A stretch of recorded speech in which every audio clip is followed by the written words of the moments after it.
હું સ્વામીએ સહિત એવા નારાયણને નમું છું.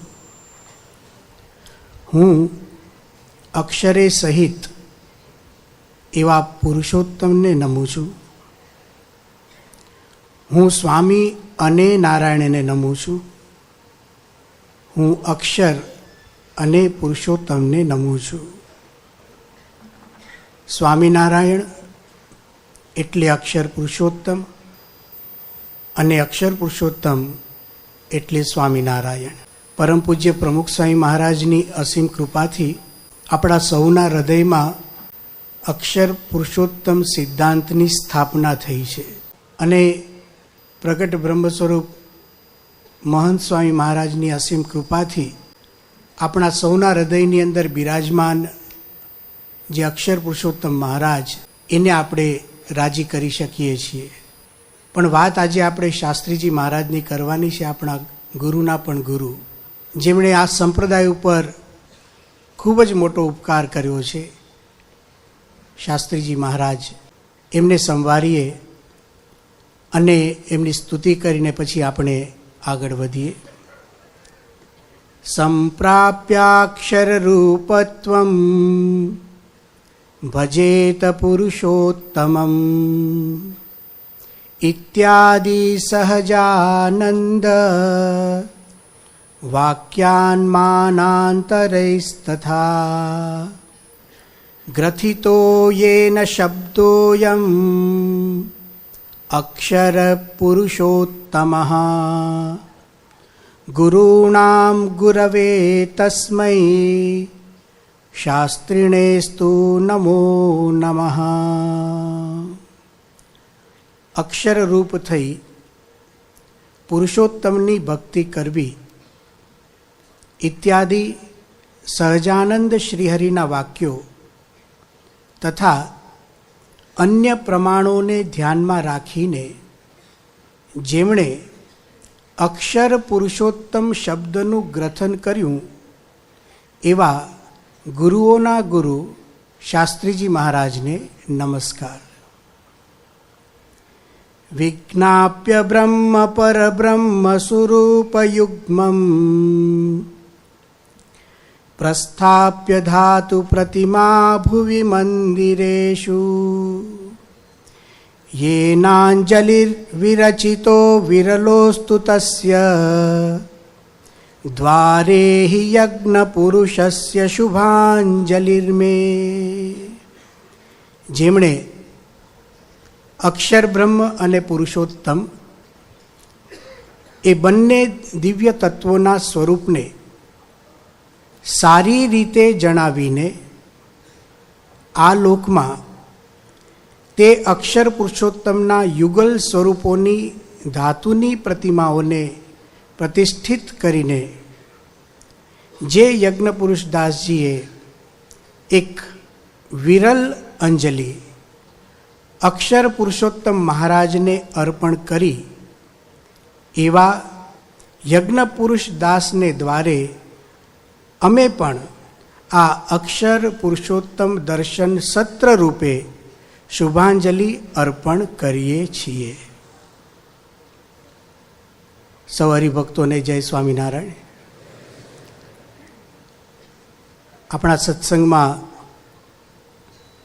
રોજ કથા વાર્તા થાય છે અને એ કથા વાર્તામાં દરરોજ આપણને અક્ષર પુરુષોત્તમ દર્શનની દ્રઢતા કરાવવામાં આવે છે. આપણા સૌના હૃદયમાં અક્ષર પુરુષોત્તમ મહારાજની નિષ્ઠા આપણા ગુરુહરિના હૃદયથી પ્રસ્થાપિત થઈ જ છે. અહીંયા આપણે જે એકત્રિત થયા છીએ એમાં કોઈ નવી વાત કરવાની નથી, પણ જે સિદ્ધાંત આપણને પ્રાપ્ત થયો, જે સિદ્ધાંતને આપણે જીવીએ છીએ, જે સિદ્ધાંતને આપણે મંદિરોમાં દર્શન કરીએ છીએ, જે સિદ્ધાંતનું આપણા ગુરુહરિમાં દર્શન કરીએ છીએ, એ સિદ્ધાંતની દ્રઢતા કરવા માટે એક સામૂહિક રીતે ગોષ્ઠી કરવા માટે આપણે અહીંયા એકત્રિત થયા છીએ. આ સત્રનું નામ રાખ્યું છે અક્ષર પુરુષોત્તમ દર્શન સત્ર. પેલા એ સ્પષ્ટતા કરી કે શા માટે આ સત્રની જરૂરિયાત છે. અક્ષર પુરુષોત્તમ દર્શન સત્ર શા માટે? આપણે પરબ્રહ્મ સ્વામિનારાયણના આશ્રિત છીએ, એમનું ભજન કરીએ છીએ. એનો અર્થ એ થયો કે મારા જે ઈષ્ટદેવ છે, જેમનું હું ભજન કરું છું, એમનો રદગત અભિપ્રાય, એમનો પોતાનો સિદ્ધાંત શું છે એ મારે જાણવું જોઈએ. અક્ષર પુરુષોત્તમ દર્શન એ સ્વામિનારાયણ ભગવાનનો રદગત અભિપ્રાય છે. એને જાણવા માટે આ પ્રકારના સત્રોની આવશ્યકતા છે. આપણે રોજ જાણીએ છીએ, હમણાં કહ્યું તેમ રોજ કથા વાર્તામાં આ જ વાત થાય છે, પણ એક સંકલિત રીતે એ જ વિષય ઉપર આપણે વધારે ધ્યાન આપીને આ સત્રનું આયોજન કર્યું. બીજી વાત એ છે કે જે સંપ્રદાયમાં જે આપણા ગુરુહરિ છે, એમનો રદગત અભિપ્રાય સ્વામિનારાયણ ભગવાનના અભિપ્રાયને એમણે સમજાવ્યો. આપણને તો કંઈ સીધી વાત કંઈ આવી નથી. આપણે તો કોઈ યોગીજી મહારાજના યોગમાં આવ્યા હશે, કોઈ પ્રમુખ સ્વામી મહારાજના યોગમાં આવ્યા હશે, કોઈ આજે મહંત સ્વામી મહારાજના યોગમાં આવતા હશે. એમના દ્વારા આપણને મહારાજે જે સિદ્ધાંત સમજાવ્યો એ દ્રઢ થયો છે. એ દ્રઢ થયેલા સિદ્ધાંતને વધારે સારી રીતે સમજવા આ અક્ષર પુરુષોત્તમ દર્શન સત્રનું આયોજન થયું છે. શું છે આ અક્ષર પુરુષોત્તમ દર્શન સત્ર? સ્વામિનારાયણ ભગવાને લોયાના 12મા વચનામૃતમાં જેને ઉત્તમ નિર્વિકલ્પ નિશ્ચય કહ્યો છે, એ સમજણને દ્રઢ કરવા માટે આ સત્રમાં આપણે એકત્રિત થયા છીએ. આ વચનામૃતની વાત આપણે આગળ કરીશું, પણ કેવળ અહીંયા સ્મરણ કરીએ કે મહારાજે કઈ કક્ષા ઉપર એ વાતને મૂકી છે. ઉત્તમ નિર્વિકલ્પ નિશ્ચયની વ્યાખ્યા કરતા મહારાજ કહે છે કે અનંત કોટી બ્રહ્માંડ જેના એક રોમને વિશે અણુની પેઠે જણાય છે, એવું પુરુષોત્તમ નારાયણનું ધામરૂપ જે અક્ષર તે રૂપે પોતે રહ્યો થકો પુરુષોત્તમની ઉપાસના કરે એને ઉત્તમ નિર્વિકલ્પ નિશ્ચય કહીએ. આ નિશ્ચયને દ્રઢ કરવા માટે આ સત્રનું આયોજન છે.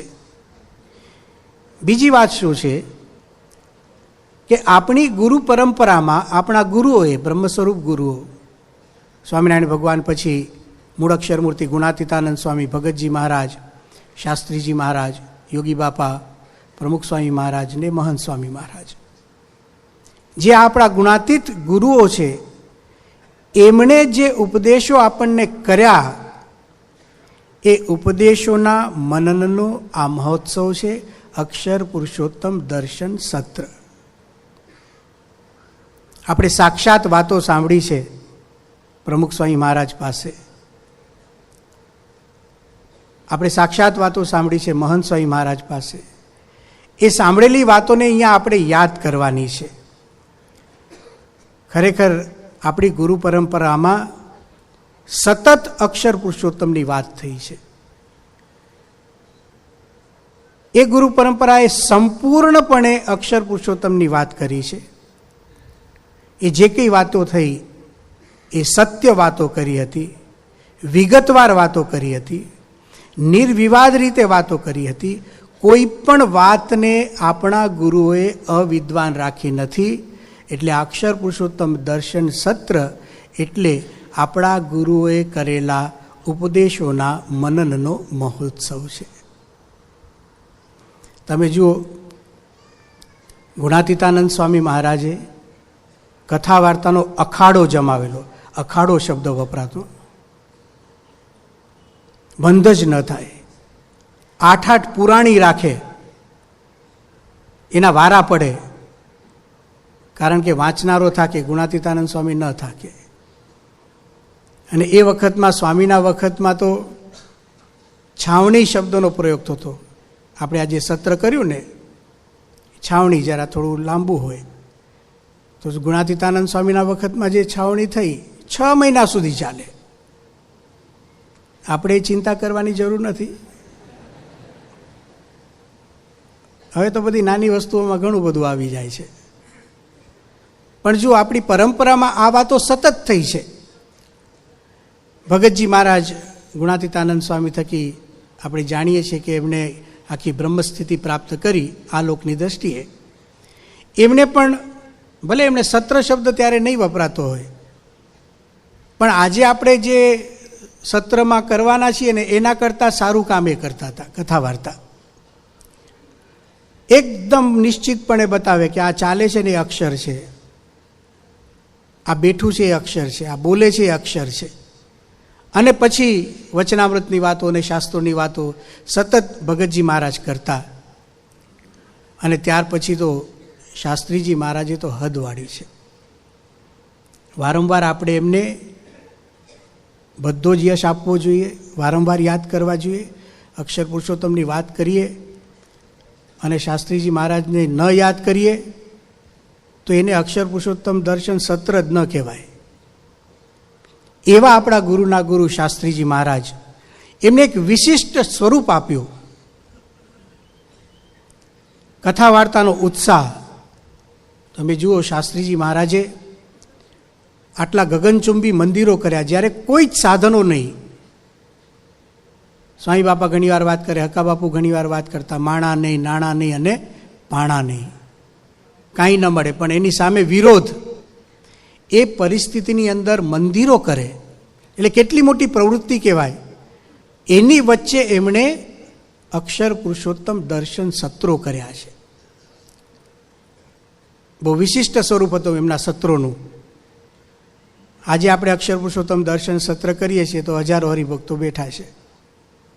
શાસ્ત્રીજી મહારાજે અક્ષર પુરુષોત્તમ દર્શન સત્ર કર્યું એક સારંગપુરની અંદર. 2 જ જણા. કોણ? એક વક્તા અને એક શ્રોતા. એમનું નામ જેઠાભાઈ. સાંજે 4 વાગે ઠાકોરજી જાગે અને અક્ષર પુરુષોત્તમ દર્શન સત્રની શરૂઆત થાય. અક્ષર પુરુષોત્તમ દર્શનની સ્પષ્ટતાઓ થાય, વચનામૃતના આધારે થાય, પરમહંસોના જીવનના એમના વાક્યોના આધારે થાય. અને શ્રોતા સાંભળે. સંધ્યા આરતી થઈ. સાંજે ઠાકોરજી જાગે એટલે 4 વાગે. સંધ્યા આરતી એટલે સમજો 7, 7:30 વાગે. એટલે 3 કલાક તો સળંગ ચાલ્યું. સંધ્યા આરતી પૂરી થઈ, દર્શન સત્ર ચાલુ જ. ઠાકોરજી પોઢ્યા એટલે શયન આરતી થઈ. પછી તો જવાનું હોય ને. દર્શન સત્ર ચાલુ. ઠાકોરજી અંદર પોઢેલા છે. રાતના 12 વાગ્યા. દર્શન સત્ર ચાલુ. અને સવારે 4ના ડંકા થયા અને પછી નાહી ધોઈને મંગળામાં જવાનું હોય એટલે આ દર્શન સત્ર, ત્યારે 12 કલાકનું દર્શન સત્ર સળંગ ચાલ્યું. એના આપણે સંતાનો અને એમના વારસામાં આખો અક્ષર પુરુષોત્તમ સંપ્રદાય ચાલે છે. એ ગુરુ પરંપરાના આપણે શિષ્યો છીએ.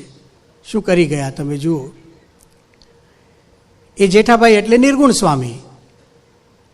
હવે એ દર્શન સત્ર જેમની પાસે એમણે સાંભળ્યું એટલે પછી તૈયાર એવા જ થાય. તો નિર્ગુણ સ્વામી એવા દર્શન સત્રો ચલાવે. કેવી રીતે? હરિભક્તો મળે તો એને વાત કરે, અને હરિભક્તો ન મળે તો પત્રો લખે. આખા પુસ્તક આકારના પત્રો એ લખતા. એમાં આ બધી વાતો થતી.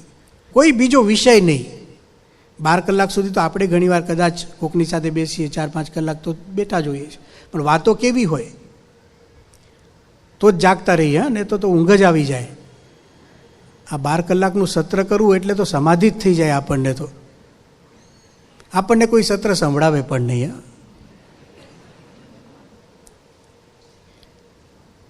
હવે શાસ્ત્રીજી મહારાજે જે વાતો કરી, એક જ વિષય ઉપર 12 કલાક સુધી બોલો તમે. અક્ષર પુરુષોત્તમ આમથી ફરી ફરીને અક્ષર પુરુષોત્તમ જ આવે.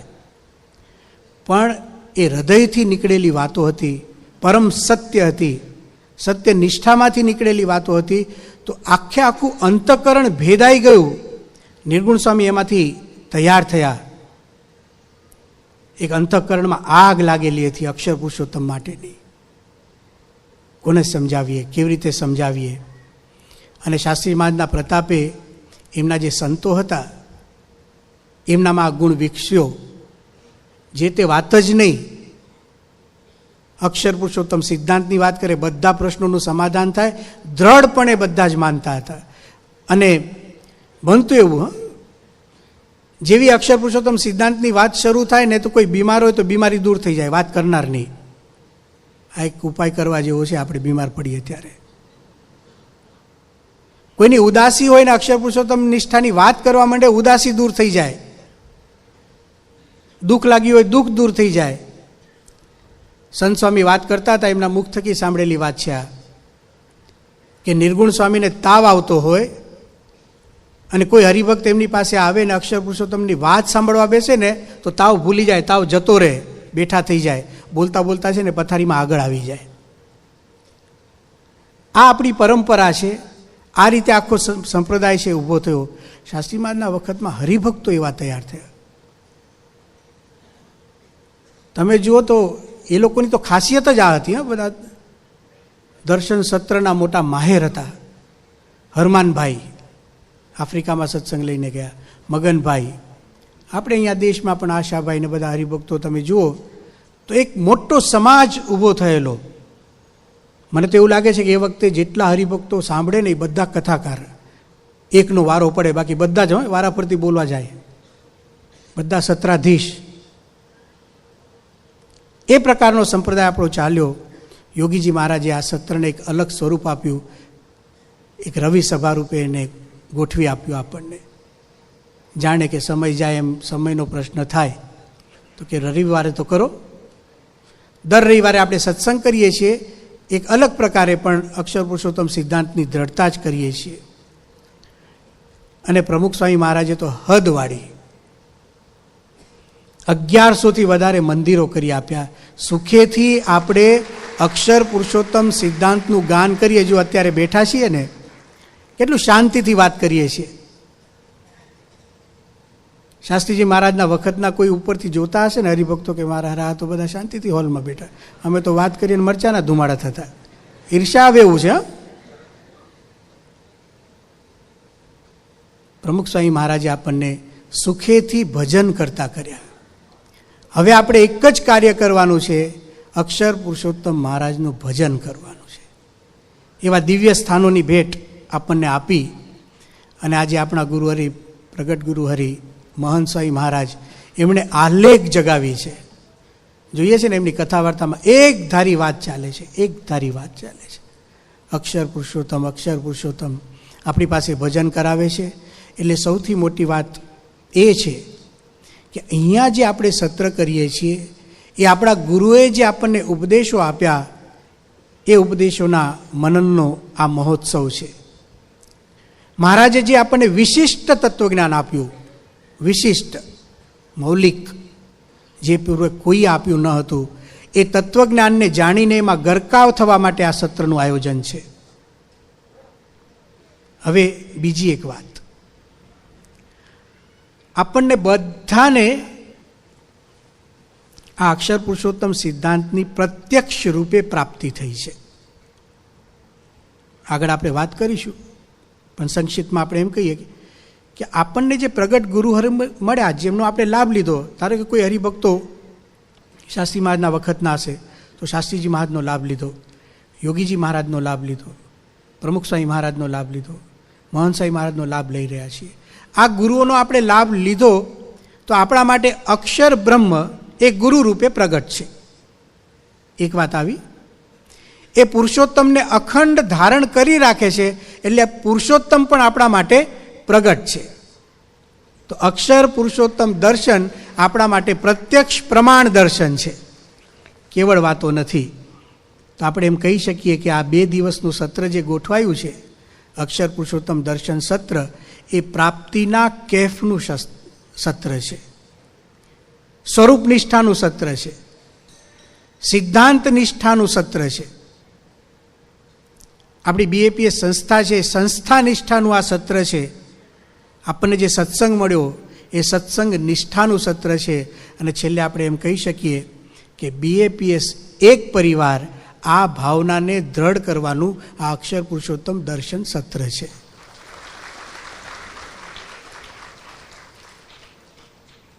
આયોજન કોઈને જવાબ આપવા માટે નથી થયું. આયોજન કોઈને સમજાવવા માટે પણ નથી થયું.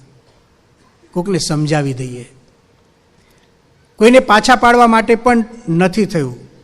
કેવળ અને કેવળ જે સિદ્ધાંત આપણને મળ્યો છે આપણા ગુરુવરની કૃપાથી, એ સિદ્ધાંતને જીવનમાં ઘૂંટવા માટે આપણે બધા અહીંયા એકત્રિત થયા છીએ. તો આવું એક અક્ષર પુરુષોત્તમ દર્શન સત્ર, એને હવે આપણે ધીરે ધીરે સમજવા માટે પ્રયત્ન કરીશું. અહીંયા આપણને સ્લાઇડ્સમાં પણ જે આ પુસ્તક આપ લઈને બેઠા છો એમાં જે લખાણ કર્યું છે એ જ લખાણ આપણે અહીંયા સ્લાઇડ્સ ઉપર જોઈ શકીશું. અને ધીરે ધીરે આપણે આ દર્શન સત્ર શું છે એને આપણે સમજવા પ્રયત્ન કરીશું. 3 વસ્તુ આપણે ધ્યાનમાં પહેલાં લઈ લઈએ. પહેલી વાત એ છે કે અક્ષર પુરુષોત્તમ દર્શન, આ જે શબ્દ છે એ શું સૂચવે છે? અક્ષર પુરુષોત્તમ દર્શન એ પરબ્રહ્મ સ્વામિનારાયણ પ્રબોધિત તત્વ સિદ્ધાંતનું નામ છે. જેમ દરેક સંપ્રદાયની અંદર પોતપોતાના સિદ્ધાંતના નામ હોય, શંકરાચાર્યએ જે સંપ્રદાય સ્થાપ્યો એમના સિદ્ધાંતનું નામ અદ્વૈત દર્શન છે. રામાનુજાચાર્યએ જે સંપ્રદાય સ્થાપ્યો એના સિદ્ધાંતનું નામ વિશિષ્ટાદ્વૈત દર્શન છે. એમ તે આચાર્યોએ તે સંપ્રદાયોની સ્થાપના કરી, પણ સ્વામિનારાયણ ભગવાને જે સંપ્રદાયની સ્થાપના કરી એમના તત્વ સિદ્ધાંતનું નામ આ અક્ષર પુરુષોત્તમ દર્શન છે. આ પહેલી વાત. અક્ષર પુરુષોત્તમ દર્શનનો એકદમ સંક્ષિપ્તમાં અર્થ સમજવો હોય તો શું છે? જે મહારાજે એમના ઉપદેશ વચનોમાં કહ્યું છે, તો અક્ષરરૂપ થઈ પુરુષોત્તમની દાસ ભાવે ભક્તિ કરવી એ આ દર્શનનું રહસ્ય છે. રહસ્ય એટલે શું? ટૂંકમાં વાત છે. પછી એક એક વસ્તુને વિગતવાર સમજે એટલે આખા દર્શનનું સંપૂર્ણ ચિત્ર ઊભું થાય. પણ ટૂંકમાં આપણે એટલું કહી શકીએ કે અક્ષરરૂપ થઈ પુરુષોત્તમની દાસ ભાવે ભક્તિ કરવી. ત્રીજી વસ્તુ આપણે શરૂઆતમાં એ સમજી રાખીએ કે આ અક્ષર પુરુષોત્તમ દર્શન એવું સ્વામિનારાયણ ભગવાનના તત્વ સિદ્ધાંતનું નામ પ્રથમવાર કોણે જાહેર કર્યું? તો આપણે ગૌરવ સાથે કહી શકીએ એમ છીએ, આ પરમ સત્ય વાત છે કે બ્રહ્મ સ્વરૂપ શાસ્ત્રીજી મહારાજે જ આ સ્વામિનારાયણ ભગવાનના તત્વ સિદ્ધાંતનું નામ અક્ષર પુરુષોત્તમ દર્શન છે જાહેર કર્યું. એટલે અક્ષર પુરુષોત્તમ શબ્દથી આ દર્શનનું નામાભિધાન કરનાર ભગવાન સ્વામિનારાયણના ત્રીજા આધ્યાત્મિક વારસદાર બ્રહ્મ સ્વરૂપ શાસ્ત્રીજી મહારાજ છે. એમણે આ સંપ્રદાયની બહુ જ મોટી સેવા કરી છે. જેમ જેમ આપણે વિચાર કરીએ છીએ કે અક્ષર પુરુષોત્તમ જેવો શબ્દ એમણે રચ્યો, એ શબ્દ બનાવનાર પણ શાસ્ત્રીજી મહારાજ છે. અને વાત તો મહારાજના વખતથી થાય છે એટલી અહીંયા સ્પષ્ટતા ધ્યાનમાં રાખીએ. શાસ્ત્રીજી મહારાજે મહારાજના સિદ્ધાંતને નામ આપ્યું છે, નવો સિદ્ધાંત નથી આપ્યો. વચનામૃતની અંદર જે સિદ્ધાંત હતો અને મહારાજ જેના માટે આ લોકમાં આવ્યા હતા એ સિદ્ધાંતને નામ શું આપવું એ શાસ્ત્રીજી મહારાજે વાત કરી. જે ગુણાતીત ગુરુ પરંપરામાં પહેલેથી આ વાત થાય છે, અક્ષરરૂપ થવાની, પુરુષોત્તમની ભક્તિ કરવાની વાત. પણ મહારાજના સિદ્ધાંતને એક અલગ નામ આપવું, જે શાસ્ત્રી મહારાજે મહાન સેવા કરી. તો આ 3 બાબતને આપણે ધ્યાનમાં રાખીને હવે આગળ જઈએ છીએ. હવે મહારાજે પોતે જ પોતાના અવતરણનો હેતુ કયો છે. શ્રીજી મહારાજનું પોતાનું આ વાક્ય છે. મહારાજે જૂના ખરડાની અંદર લખાયેલું આ વાક્ય છે. મહારાજ કહે છે, મેરા યહ અવતાર है सो तो जीवों को ब्रह्मरूप करके आत्यंतिक मुक्ति देने के वास्ते अक्षरातीत पुरुषोत्तम जो हम वह मनुष्य जैसा बन्या हूँ. આ મહારાજની ભાષા છે, એ વખતની ભાષા. મહારાજ પોતે જ શા માટે આ લોકમાં આવ્યા અને અહીંયા આવીને એમની પ્રવૃત્તિનું કારણ શું આપવા માગે છે, એ બધી જ સ્પષ્ટતાઓ અહીંયા કરેલી છે. આ એટલું અદ્ભુત વાક્ય છે. આવા અનંત વાક્યો મહારાજ બોલ્યા છે, પણ એમાંનું આ એક વાક્ય, આ એટલું અદ્ભુત વાક્ય છે. આ એક વાક્યથી જ અક્ષર પુરુષોત્તમ દર્શન શું છે ને એ આપણે સમજી શકીએ એમ છીએ. જો આ વાક્યની અંદર કેટલી વસ્તુ આવે છે જુઓ. આત્યંતિક મુક્તિ દેને કે વાસ્તે, એમ જ્યારે મહારાજ કહે છે ત્યારે ખબર પડી આપણને કે મહારાજનો અવતાર આ લોકમાં શા માટે થયો. સ્વામિનારાયણ ભગવાન આ લોકમાં આવ્યા અતિ કૃપાએ કરીને શા માટે? આત્યંતિક મુક્તિ દેને કે વાસ્તે. એમનું કોઈ પ્રયોજન નથી. એક જ માત્ર પ્રયોજન છે કે આપણું પરમ કલ્યાણ થાય. આત્યંતિક મુક્તિ એટલે શું? ફરીથી જન્મ લેવો પડે નહીં. પરમ મુક્તિ આપણે જેને કહીએ છીએ. તો આ વાક્યની અંદર આત્યંતિક મુક્તિ દેને કે વાસ્તે એ શબ્દ છે એ અવતારનું પ્રયોજન દર્શાવે છે. એ આત્યંતિક મુક્તિ કેવી રીતે થાય? બ્રહ્મરૂપ થયા વગર એ શક્ય નથી. એટલે મહારાજનો એક શબ્દ આ વાક્યમાં છે, બ્રહ્મરૂપ કરકે. આ જરા ભારે શબ્દ છે. એમને આત્યંતિક મુક્તિ નહીં કરે, બ્રહ્મરૂપ કરશે જ. અને એમને આપણને બધાને બ્રહ્મરૂપ કરવા છે. બ્રહ્મરૂપ કરવા એટલે અક્ષરરૂપ કરવા છે. બ્રાહ્મી સ્થિતિ પમાડવી છે, છતી દેહે આ લોકમાં જ આપણા સ્વભાવને દોષને ટાળવા છે. અને એ બ્રહ્મરૂપ કરવાની એમની હજારો રીત છે. એમાંની એક રીત એવી છે, એવા વ્યક્તિ જોડે લગ્ન થઈ જાય ને 6 મહિનામાં બ્રહ્મરૂપ થઈ જાય. ઘણીવાર કહ્યું કે ઉપદેશો સાંભળીને મનન ચિંતન કરીને કોઈ બ્રહ્મરૂપ ન થાય તો મહારાજ પછી એને રોગ પ્રેરે, કોઈ જોડ એવી ભટકાઈ જાય, બોસ એવો મળે કોઈક ફેક્ટરીમાં કામ કરવા જાય તો એ માથાકૂટ કરે, નોકરી કોકની સાથે કરતો તો એ માથાકૂટીઓ ભેગો થાય. બધું આ બધા અરસપરસ એકબીજાને બ્રહ્મરૂપ કરતા હોય છે. શ્રીજી મહારાજ અહીંયા શું સમજાવે છે? બ્રહ્મરૂપ કરકે. આ શબ્દ બહુ વિચારવા જેવો છે. સાધનાની સ્પષ્ટતા આ વિચારમાં છે. આત્યંતિક મુક્તિ શબ્દ મૂકીને બ્રહ્મરૂપ કરકે શબ્દ મૂક્યો ને, આ એક જ શબ્દથી સ્વામિનારાયણ ભગવાનનું તત્વજ્ઞાન છે ને એ દાર્શનિક દ્રષ્ટિએ બધા જ સંપ્રદાયોથી જુદું પડી જાય છે. બ્રહ્મરૂપ કરકે એટલે અક્ષરરૂપ કરકે. પછી મહારાજે અહીંયા આ શબ્દ મૂક્યો આત્યંતિક મુક્તિ. બ્રહ્મરૂપ થાય પછી એને ફળ શું મળે? હંમેશા કોઈ પણ દર્શનની અંદર તત્વોની સ્પષ્ટતા હોય, સાધનાની સ્પષ્ટતા હોય અને ફળની સ્પષ્ટતા હોય. આ એક નાનું વાક્ય છે, સામાન્ય વાક્ય છે, એમાં બધી જ દાર્શનિક સ્પષ્ટતાઓ થયેલી છે. આત્યંતિક મુક્તિ શબ્દ છે એ ફળને દર્શાવે છે. કોને મુક્તિ આપવી છે? જીવોકું, એટલે આપણને બધાને. તો જીવોકું શબ્દથી જીવ તત્વનો પરિચય કરાવ્યો. આ તાત્વિક વાત આવી. બ્રહ્મરૂપ કરકે નહીં, અક્ષરાતીતને એવા શબ્દો છે. બ્રહ્મ અને અક્ષર શબ્દથી અક્ષર બ્રહ્મ તત્વનો પરિચય થાય છે. અક્ષરાતીત પુરુષોત્તમ આવો શબ્દ લખ્યો. અક્ષરથી પર પુરુષોત્તમ, જે અક્ષર પુરુષોત્તમ પછી બને છે. અક્ષરાતીત પુરુષોત્તમ શબ્દથી પુરુષોત્તમ તત્વનો પરિચય થાય છે. એટલે કે પુરુષોત્તમ છે ને એ અક્ષર કરતાં પર છે એવી સ્પષ્ટતા આ વાક્યની અંદર આવી. અને પછી મહારાજ એમ કહે છે મનુષ્ય જૈસા બન્યા હું. છે અક્ષરાતીત પુરુષોત્તમ પણ મનુષ્ય જેવા, મનુષ્ય નથી પણ શું થયા? મનુષ્ય જેવા, આપણા જેવા થયા, સજાતીય થયા, આ લોકની અંદર આવ્યા. એટલે અક્ષરાતીત પુરુષોત્તમ પોતે મનુષ્ય રૂપે સ્વામિનારાયણ ભગવાન રૂપે આ લોકમાં આવ્યા એવી વાત પોતે સ્વામિનારાયણ ભગવાન કરે છે. એટલે મનુષ્ય જૈસા બન્યા હું શબ્દથી એ પુરુષોત્તમ સ્વામિનારાયણ ભગવાન સ્વયં છે એ ખ્યાલ આવે છે. આપણે જોઈ શકીએ કે આ એક વાક્ય છે. ફરીથી જુઓ તમે એ વાક્યને, मेरा यह अवतार है सो तो जीवों को ब्रह्मरूप करके आत्यंतिक मुक्ति देने के वास्ते अक्षरातीत पुरुषोत्तम जो हम वह मनुष्य जैसा बन्या हूँ.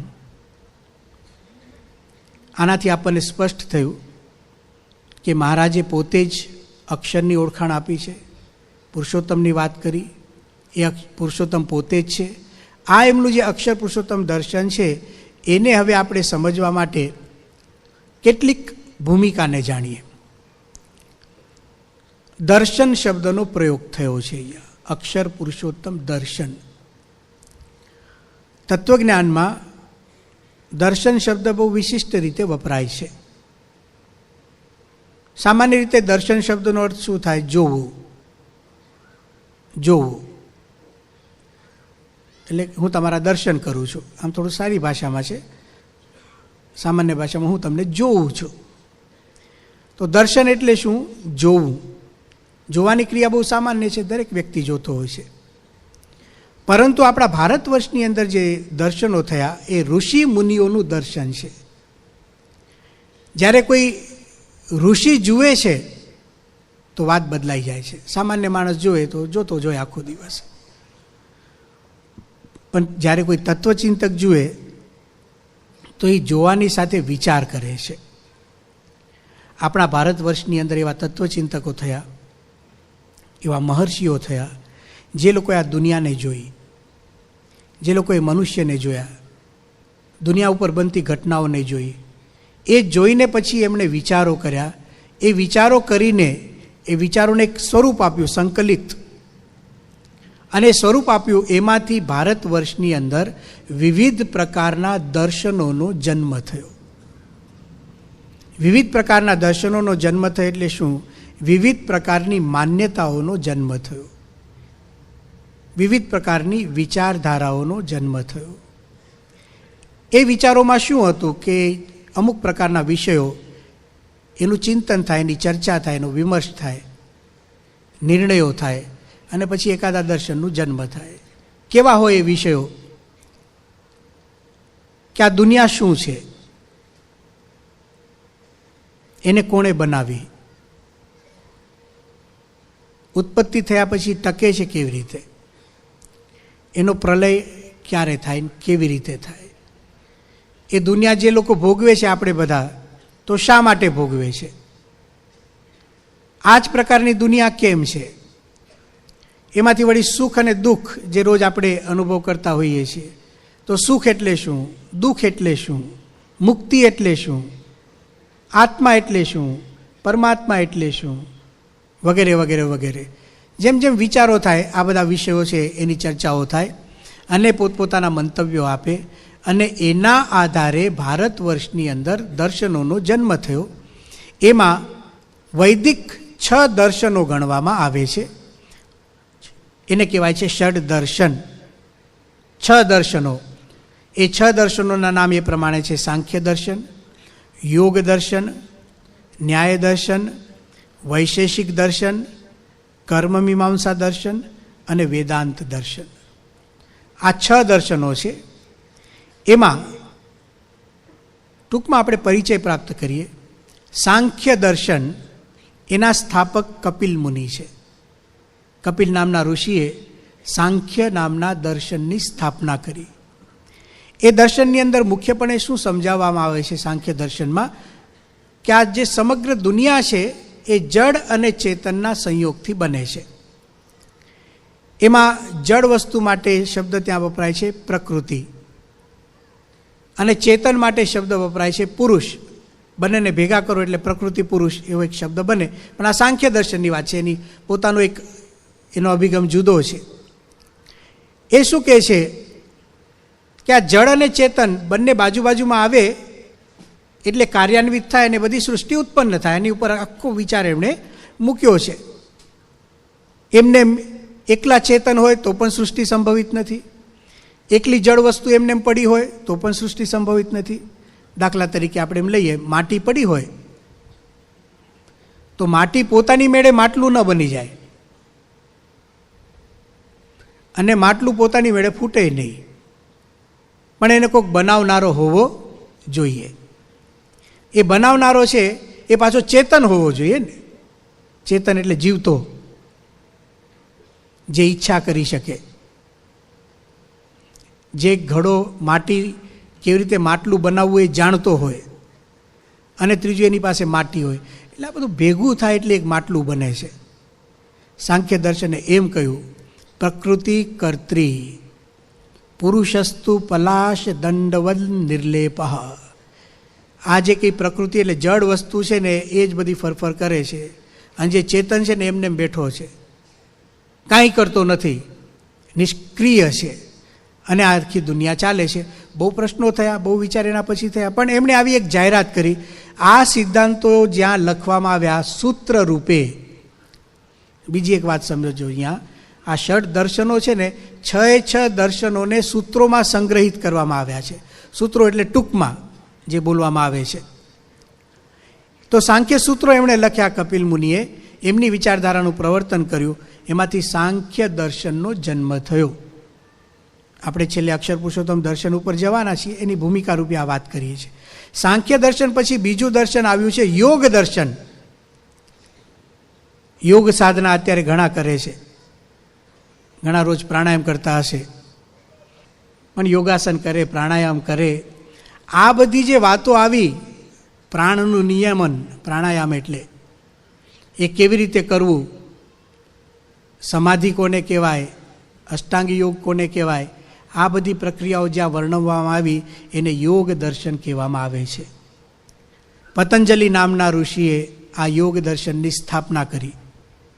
એમને પણ સૂત્રો લખ્યા, અથ યોગાનુશાસનમ. હવે અમે યોગનું અનુશાસન કરીએ છીએ, એટલે કે નિરૂપણ કરીએ છીએ. આ એનું પહેલું સૂત્ર. યોગશ્ચિત્ત વૃત્તિ નિરોધઃ. બીજા સૂત્રમાં એમણે યોગની વ્યાખ્યા કરી કે ચિત્ત વૃત્તિનો સંયમ, એનું નિયમન, એનો નિરોધ, એને યોગ કહેવામાં આવે છે. એ વખતે કેવો અનુભવ થાય? તદા દ્રષ્ટુ સ્વરૂપેવ સ્થાનમ. ત્યારે જ્યાં યોગી યોગ સાધના કરવા બેઠો હોય અને યોગની પ્રાપ્તિ થાય, સ્વરૂપે અવસ્થાનમ, એક પરમાત્માના સ્વરૂપની અંદર સ્થિર થઈ જાય છે. આ પ્રકારે આખા યોગના સૂત્રો લખવામાં આવ્યા. એમાં યમ, નિયમ, આસન, પ્રાણાયામ, પ્રત્યાહાર, ધ્યાન, ધારણા અને સમાધિ, 8 પ્રકારના અંગોનું વર્ણન કરવામાં આવ્યું. એમાંથી યોગ દર્શન જન્મ્યું. સાંખ્ય દર્શનના સિદ્ધાંતો કરતાં આ સિદ્ધાંતો જરા અલગ હતા, એટલે એ અલગ દર્શન તરીકે ઓળખાયું. ત્યાર પછી ત્રીજું દર્શન આવે છે ન્યાય દર્શન. ન્યાય એટલે તમે સંક્ષિપ્તમાં એમ સમજો કે તર્ક પ્રધાન દર્શન છે. કોઈ પણ વસ્તુને પ્રમાણોથી ચકાસનારું આ દર્શન છે. સામાન્ય રીતે વાતને એમને એમ કોઈક કરે એટલે ન માની લે એવું આ દર્શન છે. જે કંઈ પૂછો ને એટલે એનો એક પ્રશ્ન હોય, કેમ, કેવી રીતે, શા માટે, અને એના બધા જ જવાબ આપવા પડે. એ જવાબ બરાબર થાય પછી ન્યાય દર્શનમાં બધું પાસ થાય. એમણે પોતે જ પ્રમાણોની મીમાંસા કરી છે. એટલે આપણે જે જોઈએ ને, ધારો કે આપણે એકબીજાને જોઈએ છીએ અને સમજીએ છીએ કે આ વ્યક્તિ આ છે, તો ન્યાય દર્શન એનો વિચાર કરે છે કે આ નક્કી કેવી રીતે થાય છે કે આ જ છે, એની સત્યતા ક્યાંથી નક્કી થાય છે. ગૂઢ વિષયો છે બધા. પ્રમાણ મીમાંસા કરે, જ્ઞાન મીમાંસા કરે, અને એટલું બધું ઊંડું, ઝીણું આમાં ન્યાય દર્શનમાં એ લોકોએ કાંત્યું છે કે સામાન્ય માણસ તો જો વાંચે ને એને, તો એ પોતાને ભૂલી જાય, ખરેખર ભૂલી જાય, ગાંડો થઈ જાય. એક વાક્ય કોઈક બોલે તેમાંથી ભૂલ કેવી રીતે કાઢવી આ દર્શન શીખવાડે. અને એ લોકોએ સિદ્ધાંત કર્યો કે માણસ બોલે એટલે ભૂલ કરે જ, ખાલી શોધતા આવડવી જોઈએ. પછી એમ સમજાય જે શોધે ને એ ભૂલ કરે પાછો, એટલે એમાં ભૂલ શોધવાની. જેને કોઈકની ભૂલ શોધીને એમાં શું ભૂલ છે. 3900 પ્રકાર ભૂલના શીખવાડે છે. કોઈ એક વાક્યમાં શક્યતા છે 3900 પ્રકારમાંથી એકાદી ભૂલ હોઈ શકે. હવે 3000 કોઈક ભણે ને તો આખો દિવસ કોઈકની ભૂલ જ કાઢ કરે, કોઈનું માને જ નહીં. આવું એક જબરજસ્ત ન્યાય દર્શન છે, તર્ક પ્રધાન. આવશ્યકતા હતી એ વખતે, એટલે એ લોકોએ કર્યું. પણ સાંખ્ય અને યોગ કરતાં એના સિદ્ધાંતો અલગ પડતા હતા. એટલે એક સ્વતંત્ર દર્શન તરીકે એને પદાર્થોની ગણના કરી. આ દુનિયામાં વસ્તુઓ કેટલી છે તેણે 7 વસ્તુઓ ગણાવી: દ્રવ્ય, ગુણ, કર્મ, સામાન્ય, વિશેષ, સમવાય અને અભાવ. ખાલી સાંભળજો, બહુ ઊંડા નહીં ઉતરતા, નહીં તો ફરી પાછા અહીંયા ગાંડા થઈ જશે બધા. એટલે દર્શનો એમને ટકી નથી રહેતા, એટલું સમજાવવા માટે હું થોડુંક અઘરું તમને સમજાવું છું. ઘણાને એવું પણ હોય કે આવું દાર્શનિકમાં જઈએ ને તો થોડુંક આમ ન સમજાય વાતો થવી જોઈએ. મુંબઈની અંદર એક આપણા હરિભક્તો 8-10 હરિભક્તો હતા અને નિયમિતપણે દર એકાદશીએ આખો દિવસ મંદિરમાં રહે અને કથા વાર્તા સાંભળે, ભજન ભક્તિ કરે, જે કંઈ સંતો એમની સાથે બેસે. હવે આખો દિવસ બેસે અને એ લોકોને કથા વાર્તાના ઈશ્કી એટલે સંતો શોધવાના રોજ દર એકાદશીએ રોજ કે અમને કથા વાર્તા કરો. તો એ તો આખો દિવસ રહેવાના હોય સત્ર, અને ઘરેથી મોકલ્યા કદાચ એમ પણ હોય જે હોય તે, કે કીધું હોય કે રાતના 8 પહેલાં ઘરમાં આવતા નહીં. તો અમે ત્યાં ભણતા હતા એ વખતે મુંબઈની અંદર બ્રહ્મદર્શન સ્વામી, ભક્તિસાગર સ્વામી, પ્રભુચરણ સ્વામી, અમારો અભ્યાસ હતો. એટલે અમારા વારા પાડે 5 જણા હતા એટલે કલાક બેસે એટલે 5 કલાક તો નીકળી જાય. એમાં એક દિવસ આવીને એમણે શું કીધું કે સ્વામી આજે છે ને ન સમજાય વાતો કરો. અમે કે આવડી કેવો વિષય ન સમજાય? એ કે ફલાણી જગ્યાએ અમે અમુક જણાના પ્રવચન સાંભળવા છે ને એને ન સમજાય ને એની જ મજા હોય છે. ઘરે આવીને કે આજે તો શું જોરદાર વાત હોય, કે વાત તો અરે અદ્ભુત વાત કરી, વિશેષણો શું વાત શું કરીએ આવે જ નહીં, કેમ તો કે કંઈ સમજાણું જ નથી. બહુ જ ઊંડા ચિંતનો ને, કારણ કે બધું જ નિષ્કર્ષ કાઢીને લખવું એટલે દર્શનો એમને નથી થતા. ન્યાય દર્શનની અંદર બહુ ઝીણી વિગતો એમને મૂકી, પદાર્થોનું ચિંતન કર્યું, જ્ઞાનની સત્યતાનું ચિંતન કર્યું, અજ્ઞાનની એટલે કે સાચું અજ્ઞાન શું છે, પાછું અજ્ઞાન સાચું એનું પણ વાત કરે. ન્યાય દર્શન થવું, ગૌતમ ઋષિએ એના સૂત્રો લખ્યા છે, મળે છે અત્યારે પણ એ સૂત્રો.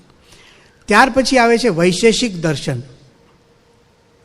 આ મહાવિચિત્ર દર્શન છે. વિશેષ નામની એક વસ્તુ છે, વિશેષ એનું નામ જ છે વિશેષ. વિશેષ એટલે વિશિનષ્ટી, જે બીજાથી જુદું પાડે એને વિશેષ કહીએ ને આપણે. આ વિશેષ છે એટલે બીજાથી જુદો છે. ક્યાં વિશેષ નામની વસ્તુને માનેલી છે? આખી દુનિયા છે ને એ આ વૈશેષિક દર્શન એ માને છે, એના પ્રણેતા કણાદ મુનિ, કે આખી દુનિયા છે ને એ પરમાણુમાંથી બને છે. હજારો વર્ષ પહેલાં આ વાત એને કરી. પરમાણુઓ ભેગા થાય ને વસ્તુઓ બને, અલગ અલગ રીતે ભેગા થાય એટલે અલગ અલગ વસ્તુ રૂપે આપણે એને જોઈએ છીએ. હવે પરમાણુઓ એકમાં 25 પરમાણુ છે, એકમાં 30 છે, એટલે બે વસ્તુ નોખી છે એમ તો ખબર પડી જાય પરમાણુના સંખ્યાના આધારે. પણ બે જ પરમાણુઓ હોય એને તમારે જુદા પાડવા હોય કે આ બે વસ્તુ જુદી છે, એ કેવી રીતે સાબિત કરો? કોઈ બંનેનો આકાર સરખો, બંનેના ગુણો સરખા અને બધી જ રીતે એક હોય તો આ પરમાણુ બીજા પરમાણુથી જુદો છે એ કેવી રીતે સાબિત કરશો? આ ચિંતા એ લોકોએ કરી. તો કે એમાં છે ને જવાબ એવો આવ્યો કે આ પરમાણુમાં એક એવો વિશેષ છે, એનો બીજા શબ્દોમાં કહું, આ એક પરમાણુમાં એવી વિશેષતા છે જેને લઈને એ બીજા પરમાણુથી જુદો પડી જાય છે. એનું નામ જ આપ્યું વિશેષ. તો આપણે પછી ફરીથી નહીં પૂછવાનું કે વિશેષ એટલે શું, કારણ કે જવાબ જ આવે વિશેષ એટલે વિશેષ. એમાં પ્રશ્ન થયા કે આ વિશેષ કરતાં જુદો છે, તો વિશેષમાં કઈ વિશેષતા? આવી દાર્શનિકો ચિંતા કરતા હોય. પરમાણુ કારણવાદ નામની સ્થાપના કરનાર દર્શન એ આ વૈશેષિક દર્શન છે. જગતની ઉત્પત્તિનો વિચાર એણે પણ કર્યો. ત્યાર પછી એક બહુ જ વિશિષ્ટ દર્શન આવે છે, એનું નામ છે કર્મ મીમાંસા દર્શન. જૈમિની ઋષિએ એના સૂત્રો લખ્યા. હવે જુઓ, અત્યાર સુધીના 4 દર્શનો છે ને એ સ્વતંત્ર દર્શનો હતા. સ્વતંત્રનો મતલબ અહીંયા એવો સમજવો, એમના જે સૂત્રો હતા એ જે તે વ્યક્તિના પોતાના વિચારો એણે એમાં મૂક્યા. એટલે તમારે એ જ ગ્રંથ વાંચવાનો, એ ગ્રંથને સમજવા માટે બીજા ગ્રંથને વાંચવાની જરૂર બહુ પડે નહીં. એ ગ્રંથમાં બધું લખેલું હોય, એ સૂત્ર ગ્રંથમાં એક પછી એક બધી સ્પષ્ટતાઓ થતી હોય. હવે જે આ 5મું દર્શન છે કર્મ મીમાંસા દર્શન, જે જૈમિની ઋષિએ લખ્યું, એ એવો ગ્રંથ નથી. એ બીજા ગ્રંથના આધારે લખાયેલો ગ્રંથ છે. એ બીજો ગ્રંથ એટલે આપણા વેદો, ઋગ્વેદ, યજુર્વેદ, સામવેદ અને અથર્વવેદ. આ 4 પ્રકારના જે વેદો છે એ વેદોના મંત્રોના આધારે આ વૈદિક જે આખું વાङ्મય છે એમાં કર્મકાંડનું નિરૂપણ કઈ રીતે થયું છે એની સ્પષ્ટતા કરનારું દર્શન છે ને, એટલે આ કર્મ મીમાંસા દર્શન છે. એટલે કર્મ મીમાંસા જોવો છો ને, બે શબ્દ ત્યાં, કર્મની મીમાંસા થાય. કર્મ એટલે અહીંયા તમે એવું સમજો, યજ્ઞ યાગાદિ કર્મો, એક્શન, એની પર ઊંડા ઉતર્યા લોકો કર્મ ઉપર, કે આપણે આખા દિવસ દરમિયાન જે કર્મો કરીએ છીએ એને કેટલા પ્રકારમાં વિભાજિત કરી શકીએ. તો નિત્ય કર્મ, નૈમિત્તિક કર્મ, કામ્ય કર્મ, પ્રાયશ્ચિત કર્મ, આ પ્રકારે એમને સમજાવતા ગયા. યજ્ઞ યાગાદિનું નિરૂપણ થયું. અનંત પ્રકારના યજ્ઞો છે. એક પ્રકારની વૈજ્ઞાનિક પ્રક્રિયા તમે સમજો. યજ્ઞ એટલે કોઈ માન્યતાનો વિષય કેવળ ન હતો નહીં. ઘણા માન્યતા આમ કંઈક ઈચ્છાથી યજ્ઞ કરાવતા હોય કે આ ફલાણો યજ્ઞ કરો. એક કારીરી યાગ આવે છે, પુત્રેષ્ટિ યાગ આવે છે. એટલે કોઈને પુત્રનો જન્મ ન થતો અને એની ઈચ્છા થાય કે મારે ત્યાં દીકરો થાય, તો એ લોકો પુત્રેષ્ટિ યાગ કરે. પુત્રેષ્ટિ યાગ કરે એટલે શું, કે કોઈ બ્રાહ્મણને કે તમે યજ્ઞ કરી નાખો ને યજ્ઞના ફળ રૂપે દીકરો થઈ જાય, એમ નહીં સમજવાનું. ઘણીવાર આ યજ્ઞો 6 મહિના સુધી ચાલે અને એ યજ્ઞની અંદર એને ચરી પાડવાની આવે, એમાં એવી ઔષધિઓ આવે, એ જે પતિ અને પત્ની હોય બંનેને લેવાની આવે. ધારો કે કોઈ ચરું હોય, કોઈ માટલું હોય, તો એની અંદર ભાત કે દહીં કે મધ ને ઘી ને આ બધી દ્રવ્યોના ઔષધિઓના નામ આવે, એને ભેગા કરવા અને એને આ તિથિએ આવી રીતે મૂકવું, એને ચંદ્રના કિરણો એની ઉપર પડે આ રીતે રાખજો. આટલું બધું વિવરણ થાય ને પછી એને જે આ પતિ અને પત્ની બંને જણા નિયમિત રૂપે એનું સેવન કરે તો આટલા વખતે એને પુત્રની પ્રાપ્તિ થાય. આ પ્રકારના યજ્ઞોની વાતો છે. હવે આ સાંભળીને કોઈ પ્રયોગમાં નહીં જતા. ઘણાને એવું થાય કે આ પૂરું થાય એટલે પૂછીએ કે ભાઈ આ સમજાવો ને, કયું દહીં હતું, શેનું હતું, આ કઈ ઔષધિ નાખતા હતા તમે. એ વખતે બધું હતું. અત્યારે તો ડેરીના દૂધ મળે, એના દહીંમાંથી કંઈ ન થાય. સમજાવવા એ માગીએ છીએ કે જૈમિની ઋષિએ જે સૂત્રો લખ્યા એમાં કર્મ મીમાંસા થઈ, કર્મની મીમાંસા, યજ્ઞ યાગાદિની સ્પષ્ટતાઓ થઈ, એનું કેવું ફળ મળે એ બધી વાતો થઈ. પણ મોટાભાગનું એમને જે કંઈ નિરૂપણ કર્યું ને એ આ લોકની અંદર કંઈક કામના અને ઈચ્છાઓ માટે કરવામાં આવતા યજ્ઞો, એનું નિરૂપણ કર્યું. એમાંથી કર્મ મીમાંસા દર્શન બન્યું. હવે એ કર્મ મીમાંસા દર્શનમાં જે કંઈ વાતો થઈ વેદોના આધારે થઈ. આની પહેલાંના 4 દર્શનો વૈદિક હતા, પણ વેદના મંત્રોના અર્થો નથી કર્યા, પણ જૈમિની ઋષિએ વેદના મંત્રોના અર્થો કર્યા. એના આધારે સૂત્રો લખ્યા. એટલે એ 4 કરતાં જરા અલગ પડે છે. એટલે કોઈને કર્મમીમાંસા દર્શનના સૂત્રો વાંચવા હોય તો એ સીધા જ સૂત્રો વાંચે તો એને ન સમજાય, પહેલાં એને વેદ વાંચવા પડે. એના આધારે આ સૂત્રો લખાયા, પછી એને સમજાય. પરંતુ એમાં યજ્ઞ યાગાદિનું નિરૂપણ થયું. એ જે યજ્ઞો હતા, જે કે કર્મકાંડ હતું, એના ફળરૂપે જે પ્રાપ્તિ થતી હતી એ નાશવંત હતી. સ્વર્ગલોક દાખલા તરીકે અલ્પ હતી, જેમાં અવિનાશી સુખ હતું જ નહીં. એટલે ત્યાં સુધી જ અટક્યું કર્મકાંડ. પૂર્વ મીમાંસા એટલે 6ઠું દર્શન આવ્યું, જેને વેદાંત દર્શન કહેવામાં આવે છે. એમાં સંપૂર્ણ વિચારો થયા. એ પણ બીજા ગ્રંથના આધારે લખેલો ગ્રંથ. ઉપનિષદોના આધારે જે સૂત્રોની રચના વ્યાસજીએ કરી, જેને બ્રહ્મસૂત્ર કહેવામાં આવે છે, એ બ્રહ્મસૂત્રો અને ઉપનિષદો, એને વેદાંત દર્શન કહેવામાં આવે છે. એ 6ઠું દર્શન છે. અને દર્શનની સ્થાપના વ્યાસજીએ કરી. કેમ એને વેદાંત કહેવામાં આવે છે? તો વેદનો અંત એટલે નિર્ણિત વાત, સિદ્ધાંત, જ્યાં નિરૂપણ કરવામાં આવે છે એને વેદાંત કહેવામાં આવે છે. વેદો તો બહુ જ વિશાળ છે, હજારો એના મંત્રો છે, પણ એમાં પરમાત્માની ઉપાસના કરવી, પરમાત્માની ભક્તિ કરવી, એ ભક્તિ માટે યોગ્ય સાધના કરવી, એને લગતા જેટલા મંત્રો, શ્રુતિઓ જેટલી હતી, એને અલગ પાડીને એનો વિચાર કરવામાં આવે છે, એને ઉપનિષદ કહેવામાં આવે છે. આ ઉપનિષદોને આધારે, બીજું એ ઉપનિષદોના આધારે લખાયેલી સ્મૃતિઓ, શ્રુતિ અને સ્મૃતિઓ, શ્રીમદ ભગવદ્ ગીતા જેવા ગ્રંથો, એના આધારે વ્યાસજીએ જે બ્રહ્મસૂત્રો લખ્યા એ વેદાંત દર્શન તરીકે પ્રસિદ્ધ થયું. તો વેદાંત દર્શનના 2 ગ્રંથો તમારે સમજવા, ઉપનિષદો અને બ્રહ્મસૂત્રો. હવે આ જે વેદાંત દર્શન છે, જે વ્યાસજીએ લખ્યું, તો સ્વામિનારાયણ ભગવાને એમના વચનામૃતોમાં આ 6 દર્શનમાંથી જે આ 6ઠું દર્શન છે વેદાંત દર્શન, એના જે આચાર્ય છે મહર્ષિ વ્યાસ, એમને પ્રમાણભૂત માન્યા છે.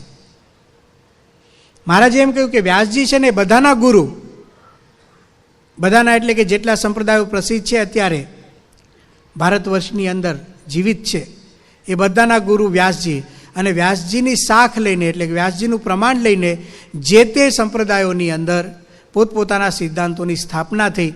એટલે હવે આ 6 દર્શનો જે થયા, આની પહેલાં આપણે 3 જોયા: સાંખ્ય દર્શન, યોગ દર્શન અને ન્યાય દર્શન. ત્યાર પછી વૈશેષિક દર્શન, કર્મમીમાંસા દર્શન અને વેદાંત દર્શન. આ 6 દર્શનોમાં શરૂઆતના 4 દર્શનો જે છે સાંખ્ય, તો અત્યારે સાંખ્ય દર્શન જીવિત નથી. એટલે ધારો કે આપણે બધા બેઠા છીએ અહીંયા, કોઈકને કોઈક ઈષ્ટદેવના આશ્રિત છીએ, આપણો કોઈ દર્શન છે, પણ તમને કોઈ વ્યક્તિ એવો નહીં મળે કે હું સાંખ્ય દર્શનનો આશ્રિત છું, એ લુપ્ત થયું. યોગ દર્શન, સામાન્ય રીતે લોકો યોગની વાત કરતા હોય છે બધા સંપ્રદાયમાં, પણ શુદ્ધપણે યોગ દર્શનનો અનુયાયી પણ જીવિત નથી. એટલે યોગ દર્શન જીવિત નથી. ન્યાય દર્શન જીવિત નથી. વૈશેષિક દર્શન જીવિત નથી. ચર્ચાઓમાં છે, પુસ્તકોમાં છે, ગ્રંથોમાં છે, પણ જીવિત નથી. વૈશેષિક દર્શન જીવિત નથી. કર્મકાંડ જીવિત છે, જે આપણે પૂર્વ મીમાંસા દર્શન કહીએ ને, કર્મકાંડ જીવિત છે, પણ કેવળ કર્મકાંડ જીવિત નથી પાછું. આ 6 દર્શનોની અંદર એક વેદાંત દર્શન એવું છે કે જે અત્યારે કોઈના કોઈ સ્વરૂપે જીવિત છે. એ વેદાંત દર્શન એટલે હમણાં આપણે વાત કરી કે વ્યાસજીએ બ્રહ્મસૂત્રો લખ્યા, ઉપનિષદોના આધારે લખ્યા. એના આધારે ભારત વર્ષની અંદર જુદા જુદા સંપ્રદાયોની સ્થાપના થઈ. હવે એક વિષય જરા બદલાય છે.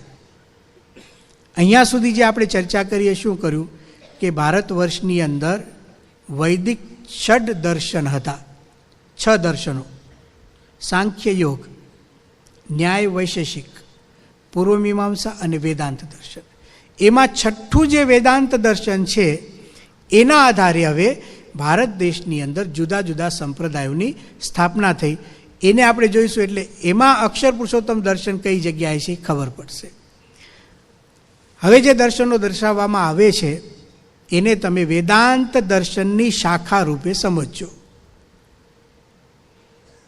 જે 6ઠું દર્શન છે, ષડ દર્શનની અંદર છેલ્લું દર્શન, એ વેદાંત દર્શનની અંદર શાખામાં હવે આપણે એક પછી એક દર્શનોનો પરિચય પ્રાપ્ત કરીએ છીએ. એમાં સૌથી પહેલાં આવે છે અદ્વૈત દર્શન.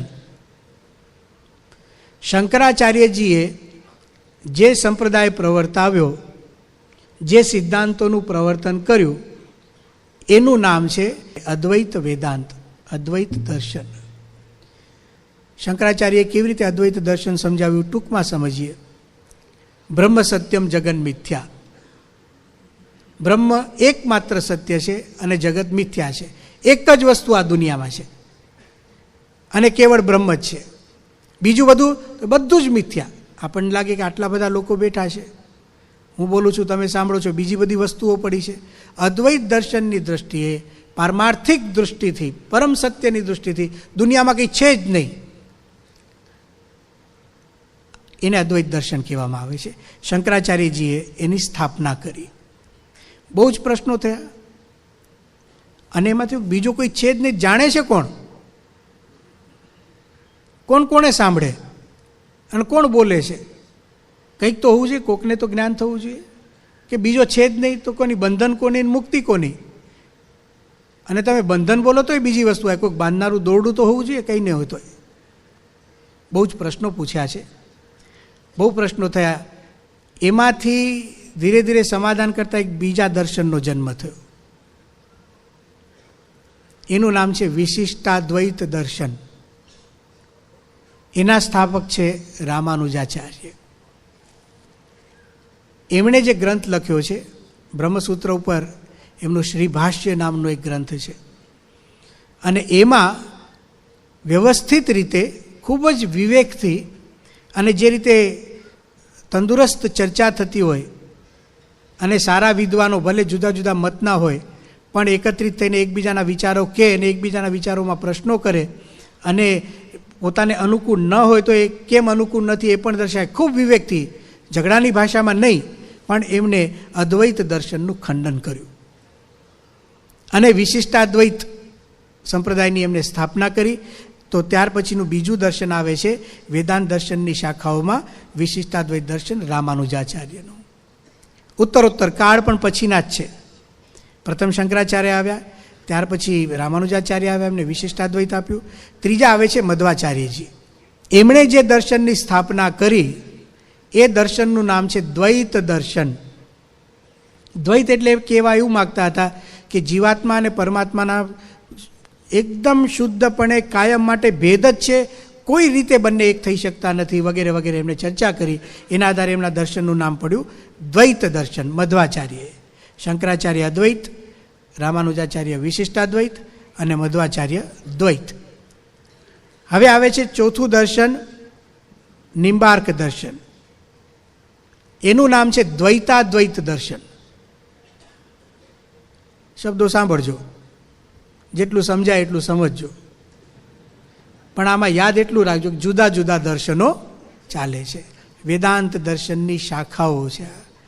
તો દ્વૈત દર્શન પછી આવે છે દ્વૈતાદ્વૈત. એને શું લાગે છે? દ્વૈત પણ હોઈ શકે અને અદ્વૈત પણ હોઈ શકે. એ બંનેનો સ્વીકાર કરતું દર્શન છે દ્વૈતાદ્વૈત દર્શન. અને એની સ્થાપના કરનાર મહાન આચાર્ય નિમ્બાર્કાચાર્ય થઈ ગયા.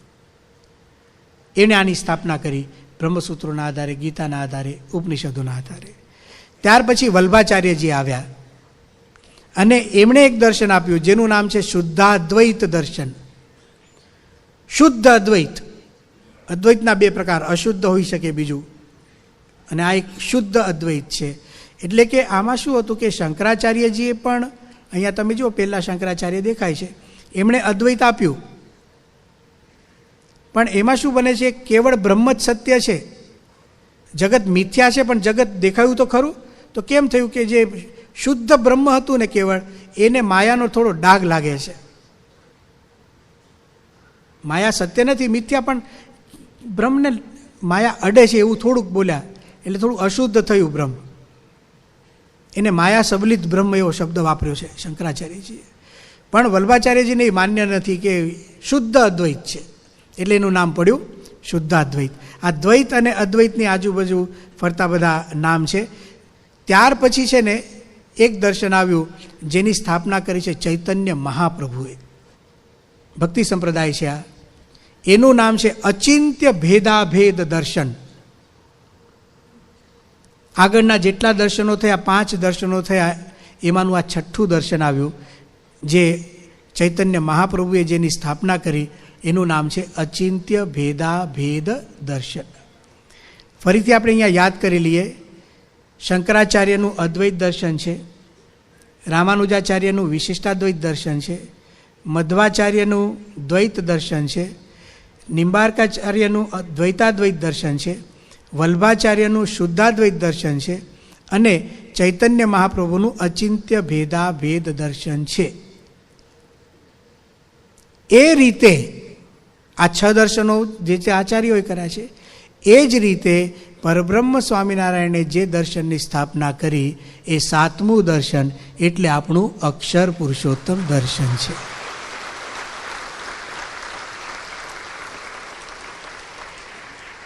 એટલે હવે ક્રમ સમજાયો ને કે આ દાર્શનિક જગતમાં આપણું સ્થાન ક્યાં છે, કેમ 7મું દર્શન છે. આ 7મું દર્શન એટલા માટે છે કે આગળના 6 દર્શનોમાં જે સિદ્ધાંતો સમજાવવામાં આવ્યા એ સિદ્ધાંતો સ્વામિનારાયણ ભગવાને જે સિદ્ધાંતો સમજાવ્યા એનાથી જુદા પડે છે. સ્વામિનારાયણ ભગવાને પોતે એક વિશિષ્ટ સિદ્ધાંતો આપ્યા, મૌલિક સિદ્ધાંતો આપ્યા. એમાં પણ જગતની ઉત્પત્તિ કઈ રીતે થાય અલગ રીતે સ્વામિનારાયણ ભગવાને સમજાવ્યું છે.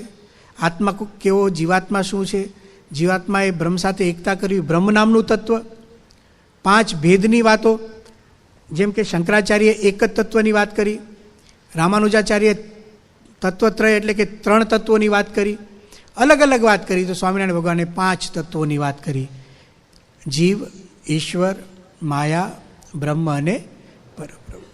એટલે સાતમું દર્શન છે. આજે મહારાજે વચનામૃતની અંદર આ બધી બહુ જ સરસ સ્પષ્ટતાઓ કરી છે. સાતમા દર્શન રૂપે મહારાજના વખતમાં આવી સ્પષ્ટતા ન થઈ. એનું કારણ હતું સ્વામિનારાયણ ભગવાને જે અક્ષર પુરુષોત્તમ દર્શન આપ્યું એમનું તાન શું હતું મહારાજનું કે હરિભક્તો એમના આશ્રિતો એ વખતે આ દાર્શનિક વાતોને સમજીને કેવળ એની ચર્ચાઓમાં ન ઉતરી જાય. દાર્શનિક ચર્ચાઓ કેવળ ચિંતનનો વિષય ન બની જાય, પણ જીવનનો વિષય બને. એટલે એક તો એમણે સહેલી ભાષામાં આપ્યું. મહારાજના ઉપદેશો છે ને ગુજરાતી ભાષામાં સંકલિત થયા છે. કેમ? સંસ્કૃતમાં થઈ શક્યા હોત, પણ મહારાજે એ ઉપદેશ એકદમ સરળ ભાષામાં આપ્યો અને સામાન્ય વ્યક્તિઓને આ સમજાવવામાં આવ્યું છે. આ એક બહુ સમજવા જેવી વસ્તુ છે. જે આચાર્યોએ દર્શનોની સ્થાપના કરી અને પોતપોતાના દર્શનોને સ્થાપતા ગ્રંથો લખ્યા એ સંસ્કૃત ભાષામાં લખ્યા. એટલે એને વાંચનારા છે ને સામાન્ય વ્યક્તિ તો વાંચી જ ન શકે. બીજું, કેવળ ભાષા સંસ્કૃત હતી એટલું એવું નહીં, એ જે પદ્ધતિ હતી એ પણ અતિશાસ્ત્રીય અને વિદ્વત ભોગ્ય. કારણ કે બધી સ્પષ્ટતાઓ થાય એટલે જેવા તેવાને તો પગે જ લાગવાનું. પોતીને પગે લાગે એટલે વાત પૂરી. શું લખ્યું છે જાણી જ ન શકે. સ્વામિનારાયણ ભગવાને આ વિશેષતા છે એમની પોતાની. એકદમ સરળ ગુજરાતીમાં બધી જ વાતો જે દર્શનોમાં હોવી જોઈએ ને એ બધી જ વાતો એમને વચનામૃતમાં સમજાવી, સામાન્ય રીતે સમજાવી અને સમજ્યા લોકો. અંતે તો એ છે જે તે દર્શનનું ફળ એ છે કે જે તે દર્શનના આશ્રિતો એ સિદ્ધાંતોને સમજે. સ્વામિનારાયણ ભગવાનના વખતમાં એમના 10 લાખ આશ્રિતો હતા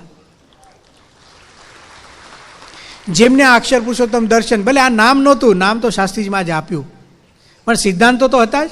મહારાજે ભાર જીવન ઉપર આપ્યો, સામાન્ય ભાષાની અંદર અપાયું, પણ મહારાજનું આ સાતમું દર્શન એટલે અક્ષર પુરુષોત્તમ દર્શન કહેવામાં આવે છે. હવે એ જે દર્શનનું પ્રતિપાદન થયું દાર્શનિક દ્રષ્ટિએ, હમણાં આપણે છેલ્લા જે 6 દર્શનો જોયા ને, 7 દર્શનો શંકરાચાર્યથી લઈને, શંકરાચાર્યનું અદ્વૈત, રામાનુજનું વિશિષ્ટાદ્વૈત, મધ્વાચાર્યનું દ્વૈત દર્શન, નિંબાર્કાચાર્યનું દ્વૈતાદ્વૈત, વલ્ભાચાર્યનું શુદ્ધાદ્વૈત, ચૈતન્ય મહાપ્રભુનું અચિંત્ય ભેદાભેદ અને પરબ્રહ્મ સ્વામિનારાયણ પ્રબોધિત દર્શન એટલે અક્ષર પુરુષોત્તમ દર્શન. આ બધા જ દર્શનોએ જે આધાર લીધો છે એ આધારભૂત ગ્રંથ એટલે પ્રસ્થાનત્રયી. ત્રયી એટલે 3. પ્રસ્થાન એટલે શું? કે જેના દ્વારા પોતાના સિદ્ધાંતોનું પ્રસ્થાપન થાય, સિદ્ધાંતોનું પ્રતિપાદન થાય. તો જે તે સંપ્રદાયના સિદ્ધાંતોનું પ્રતિપાદન જે 3 ગ્રંથો દ્વારા થયું, એ 3 ગ્રંથોને ભેગા કરીને નામ આપવામાં આવ્યું પ્રસ્થાનત્રયી. આ 3 ગ્રંથોના નામ એટલે પહેલો ગ્રંથ છે ઉપનિષદો. ઘણા બધા ઉપનિષદ છે, 108 કરતાં વધારે ઉપનિષદો છે, પણ ભારત વર્ષના જે સંપ્રદાયો હમણાં આપણે જોયા એ બધાને માન્ય, સર્વમાન્ય, નિર્વિવાદ એવા ઉપનિષદો 10 ગણવામાં આવે છે.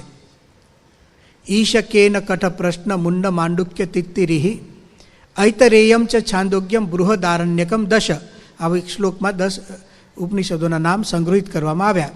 ઈશાવાસ્ય ઉપનિષદ, કેનોપનિષદ, કઠોપનિષદ, મુંડક ઉપનિષદ, માંડુક્ય ઉપનિષદ, તૈતરીય ઉપનિષદ, ઐતરીય ઉપનિષદ, છાંદોગ્ય ઉપનિષદ, બૃહદારણ્યક ઉપનિષદ. આ પ્રકારના 10 ઉપનિષદો એના આધારે અને એ ઉપનિષદોના તત્વજ્ઞાનને અનુસરતી ભગવદ્ ગીતા, જે આપણે જાણીએ છીએ મહાભારતમાં જેનું સ્થાન છે, મહાભારતના ભીષ્મ પર્વની અંદર 24મા અધ્યાયથી શ્રીમદ ભગવદ્ ગીતાના 18 અધ્યાય મૂકવામાં આવ્યા. એમાં 700 શ્લોકો છે, શ્લોકાત્મક આખો ગ્રંથ છે. ભગવાન શ્રી કૃષ્ણ અને અર્જુનનો સંવાદ છે. મૂંઝાયેલો અર્જુન શ્રી કૃષ્ણને પ્રશ્નો પૂછે છે અને ભગવાન શ્રી કૃષ્ણ એના ઉત્તરો આપે છે. એ સંવાદમાં ઉપનિષદોમાં કહેલી બ્રહ્મવિદ્યાનું નિરૂપણ છે. એટલે પ્રસ્થાનત્રયીના બીજા ગ્રંથ તરીકે ભગવદ્ ગીતાને સ્વીકારવામાં આવી છે. ત્રીજો ગ્રંથ છે બ્રહ્મસૂત્ર. જે હમણાં વેદાંત દર્શનમાં પણ આપણે એની વાત કરી હતી, જે વ્યાસજીએ લખ્યા બ્રહ્મસૂત્રો. શું છે બ્રહ્મસૂત્રો? ઉપરના બે ગ્રંથો, ઉપનિષદો અને ભગવદ્ ગીતા અને સ્મૃતિ, બીજી મનુસ્મૃતિ, પરાશર સ્મૃતિ વગેરે ગ્રંથો, એના આધારે લખાયેલો સૂત્રાત્મક ગ્રંથ એટલે બ્રહ્મસૂત્રો, જે વ્યાસજીએ લખ્યો છે. હવે આ ત્રણેય છે ને, ત્રણેયમાં એક સૂત્રતા છે. જે વાત ઉપનિષદોના મંત્રોમાં થઈ હોય એ જ વાત શ્રીમદ ભગવદ્ ગીતામાં થઈ હોય, એ જ વાત બ્રહ્મસૂત્રમાં થઈ હોય. આ ત્રણેયની અંદર એક સૂત્રતા જ્યારે કોઈ સંપ્રદાય બતાવે ત્યારે એ સંપ્રદાયને માન્યતા મળે છે કે તમારો તત્વ સિદ્ધાંત બરાબર છે. સ્વામિનારાયણ ભગવાને વચનામૃતની અંદર આ ત્રણેય ગ્રંથોનો ઉલ્લેખ કરીને એના વાક્યો અમુક જગ્યાએથી, બધા વાક્યો લઈને શબ્દશ નહીં, પણ અગત્યના સિદ્ધાંતો, જેનાથી સ્વામિનારાયણ દર્શન છે ને, મહારાજે પ્રબોધેલું દર્શન એ અલગ પડતું હતું, એ ત્રણેય ગ્રંથોના એમને વાક્યો, મંત્રો, શ્લોકો લઈને અર્થઘટનો કર્યા. જેમ કે ઉપનિષદના અમુક મંત્રો એમણે લીધા, નેહ નાનાસ્તિ કિંચન, સર્વમ ખલ્વિદમ બ્રહ્મ. આવા વાક્યો લઈને એકોહમ બહુશ્યામ પ્રજાયેય, આ ઉપનિષદના વાક્યો છે. મહારાજ આ વાક્યોની ચિંતા, આ વાક્યોનો અર્થ શું થાય એ પોતાના વચનામૃતમાં જણાવે છે. શ્રીમદ ભગવદ્ ગીતાના શ્લોકો તમે જોતા હશો, વચનાથ વાંચો ત્યારે, સ્વલ્પમપ્યસ્ય ધર્મસ્ય ત્રાયતે મહતો ભયાત, મધ્યનું 9મું વચના છે, એમાં શ્રીમદ ભગવદ્ ગીતાનો અર્થ. પછી મહારાજ શું કે, ભગવદ્ ગીતામાં એમ કહ્યું છે જે, એમ કે આવો શ્લોક આવે, પછીનું વાક્ય એવું આવે, એ શ્લોકનો અર્થ એમ છે જે. એનો અર્થ શું સમજવાનો? કે હવે સ્વામિનારાયણ ભગવાન ભગવદ્ ગીતાના શ્લોક ઉપરનું ભાષ્ય બોલે છે, પોતે અર્થ સમજાવે છે. એવા ઘણા બધા શ્લોકો બોલીને મહારાજે વચનામૃતમાં એના વિશિષ્ટ અર્થો આપ્યા. બ્રહ્મસૂત્રનું મહારાજ યાદ કર્યા છે વચનામૃતની અંદર. બ્રહ્મસૂત્ર સીધા ટાંક્યા નથી, બ્રહ્મસૂત્ર ગ્રંથને માન્ય કર્યો. એની આખી બ્રહ્મ જિજ્ઞાસા, પહેલું સૂત્ર છે અથાતો બ્રહ્મ જિજ્ઞાસા, એ સૂત્રનું વ્યવસ્થિતપણે એક ભાષ્ય કહીએ એવા વાક્યો મહારાજે મધ્યના 3જા વચનાર્થમાં કીધા છે કે બ્રહ્મ જ્ઞાનમાં તો એમ સમજવું છે, એમ શરૂઆત થાય એની. બ્રહ્મ જ્ઞાન, બ્રહ્મ જિજ્ઞાસા એટલે શું? બ્રહ્મ જાણવાની ઈચ્છા, બ્રહ્મ જ્ઞાનની ઈચ્છા. કહેવાનું તાત્પર્ય એ છે, આ 3 ગ્રંથોના આધારે વેદાંત દર્શનની શાખા રૂપે થયેલા દ્વૈત, અદ્વૈત, વિશિષ્ટાદ્વૈત વગેરે જે કંઈ સંપ્રદાયો થયા, એમણે પોતપોતાના દર્શનોની સ્થાપના કરી. એ રીતે પરબ્રહ્મ સ્વામિનારાયણે જે દર્શનની સ્થાપના કરી એ દર્શનનું નામ છે અક્ષર પુરુષોત્તમ દર્શન. આટલી ભૂમિકા આપણે અહીંયા જોઈ.